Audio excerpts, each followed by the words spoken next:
С момента принятия нового закона о противодействии организованной преступности прошло уже более 3,5 лет. Однако эффекта, как говорят депутаты, от него до сих пор никакого. А ожидания от него были достаточно большие.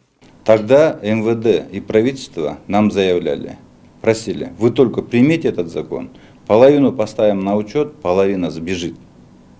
То есть мы сделаем тотальную войну объявим. И мы тогда приняли. Но до сих пор прошло 3 года, вот на прошлой неделе мы рассмотрели в комитете исполнение этого закона, и мы пришли к выводу, что закон не исполняется. Потому что за 3 года был поставлен на учет только 1 член ОПГ, и то недавно, в этом году. Кто этот один-единственный ОПГшник, которого угораздило попасть в оперативно-превентивный учет, в МВД не сообщают.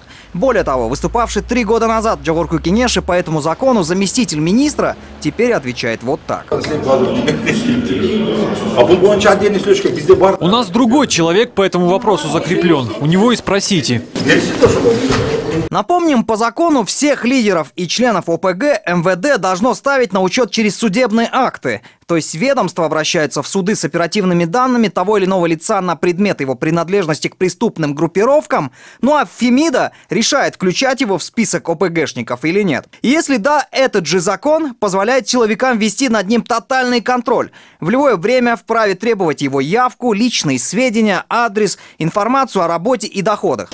Более того, суду разрешается накладывать дополнительные обязательства. Например, ОПГшнику, поставленному на учет, запретить менять место жительства, поддерживать связь с теми или иными лицами, посещать определенные места и даже управлять автомобилем. По мнению депутатов, закон реально позволяет силовикам начать борьбу с организованной преступностью, однако его исполнение ими просто игнорируется.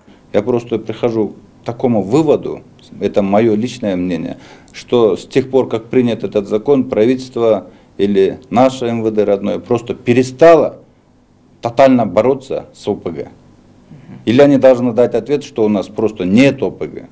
Но мы знаем в средствах массовой информации, сколько людей жалуются, что уже члены ОПГ уже становятся депутатами местных кеңешей, становятся мэрами городов, акимами. Такого же мнения придерживается и бывший министр внутренних дел Зарылбек Рысалиев, который, отметим, руководил МВД с 2010 года по 2012. Рысалиев вспоминает, как при нем боролись с ОПГ.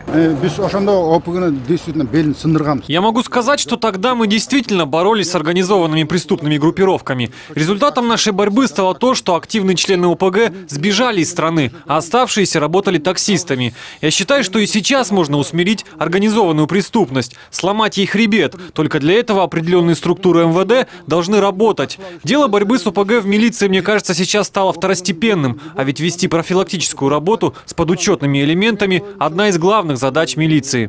Отметим, на днях стало известно, что адвокат крим-авторитета Камчик Кульбаева, известного как лидера одной из самых влиятельных в стране ОПГ, обратился в Конституционную палату. В обращении юрист просит суд защитить права своего клиента. Кстати, отметим, Камчик Кульбаев с недавних пор изменил свою фамилию. Теперь он Камчи Асанбек. По мнению ветеранов милиции, уже тот факт, что не милиционеры, а лидеры ОПГ обращаются в суды, говорит о том, что в деле борьбы с оргпреступностью явно пошло не так. Манас Аджигитов, Алтынбек Каныбекулу, НТС.